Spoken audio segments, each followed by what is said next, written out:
화의 뿌리. 사람들은 대부분 화가 나면 참지 못하고 그대로 화를 냅니다. 그리고 그 결과는 상대뿐 아니라 자신에게도 고통이 되어 되돌아옵니다.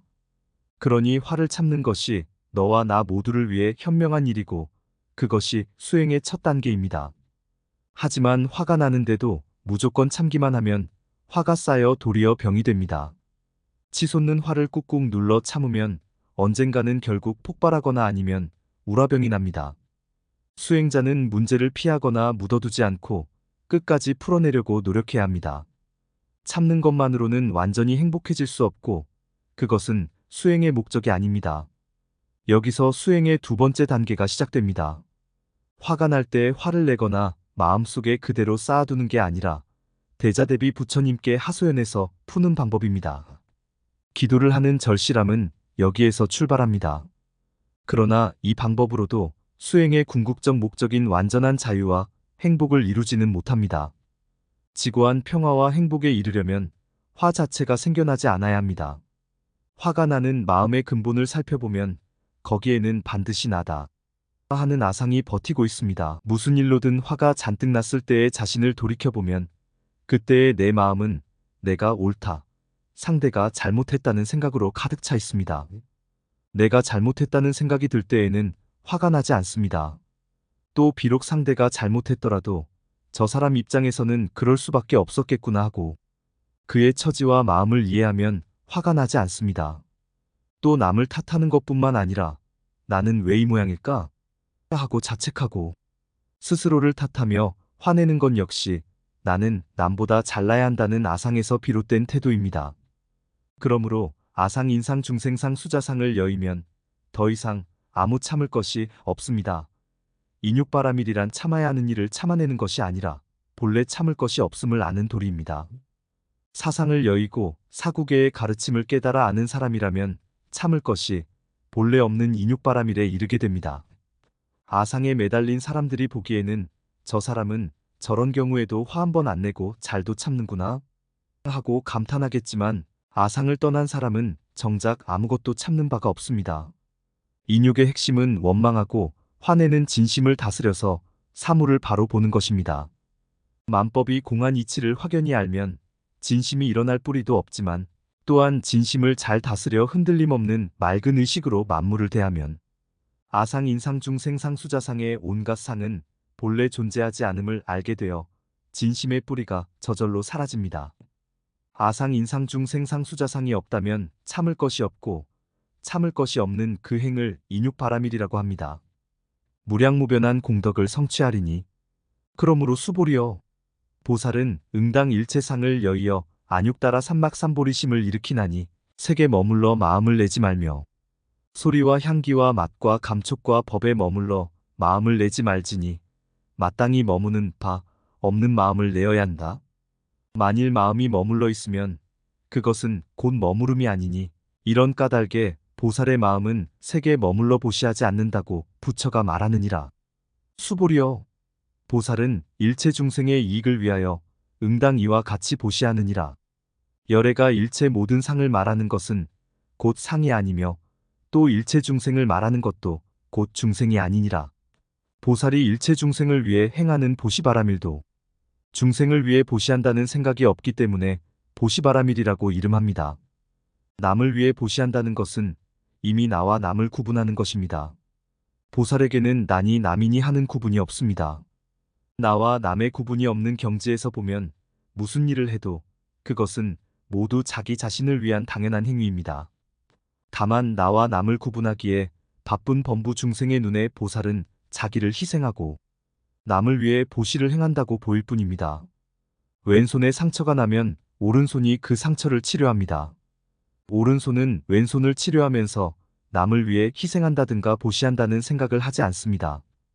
그 둘은 본래 한 몸이므로 오른손은 왼손의 아픔을 함께합니다. 보살이 중생의 고통을 치유하는 마음도 그와 같습니다. 그렇게 너를 위해 내가 희생한다는 생각이 없는 베푸, 너를 위해 내 것을 내준다는 생각이 없는 보시가 보시바라밀입니다. 하지만 아상, 인상, 중생, 상수자상을 여인 무주상 보시나 육바라밀과 같은 보살행이 아무리 위대한 가르침이라 해도 그것을 단지 부처님의 좋은 말씀으로만 여기고 행하지 않으면 아무 소용이 없습니다. 부처님은 중생들의 물러나는 마음을 염려해 다시 한번 간곡히 말씀하십니다.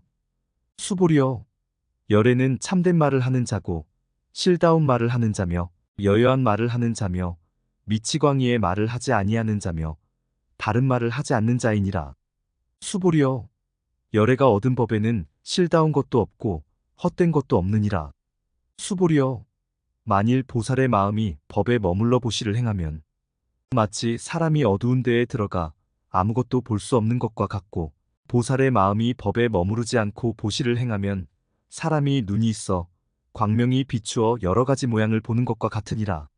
수보리여, 미래세에 만일 선남자 선여인이 능히 이경을 수지 독송하면 열애는 부처의 지혜로서 이 사람들을 다 알며 다 보나니 모두 무량무변한 공덕을 성취할 것이니라.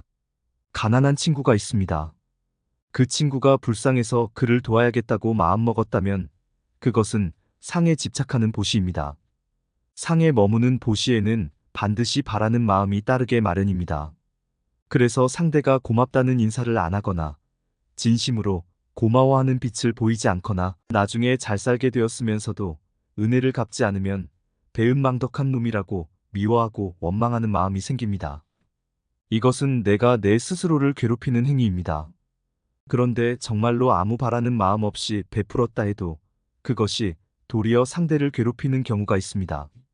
나한테 도와달라고 부탁한 것도 아닌데 친구에게 돈이 필요할 것 같아서 그의 호주머니에 막무가내로 돈을 넣어주는 경우입니다. 내가 보기에는 그가 궁핍해 보여도 사실 그는 돈이 없는 불편함을 문제 삼지 않는 사람일 수도 있습니다. 혹은 그가 원하는 것은 돈이 아니라 일자리나 다른 것일 수도 있습니다. 이렇게 이 사람은 가난하다, 이 사람은 돈이 필요하다는 모양을 찍고 도와주었다면 거기에 아무 바라는 마음이 없었다 해도 그 베풀문 보시바라밀이 되지 못합니다. 자기 생각, 자기 관점, 자기 상에 사로잡혀 남에게 무언가를 해주는 것은 결국 서로에게 괴로움이 됩니다. 상대가 필요하니 달라고 하는 것은 주지 않아서 문제가 생기고 상대가 필요 없다고 거절하는 것은 주려고 해서 문제가 됩니다. 이것이 자기를 중심에 놓고 중생을 구제하려 하는 어리석음입니다. 이런 식의 보시는 중생을 이롭게 하지 못합니다. 보살은 어떤 상도 짓지 않고 중생의 요구에 수순합니다. 자기 생각과 요구대로 중생을 이끄는 게 아니라 중생의 처지와 요구에 따라 그에게 필요한 이로움으로써 제도합니다. 그래서 중생은 보살에게 빚졌다는 생각이 없습니다. 이것이 보시바라밀입니다. 하지만 중생은 매사를 자기식으로 자기 입장에서 바라봅니다. 이렇게 세상 사람 각자가 자기 관점을 고집하다 보니 갈등이 생기고 싸움이 일어날 수밖에 없습니다. 내 고집과 내 생각에 갇힌 채로 세상을 보고 있었음을 깨우쳐야 합니다.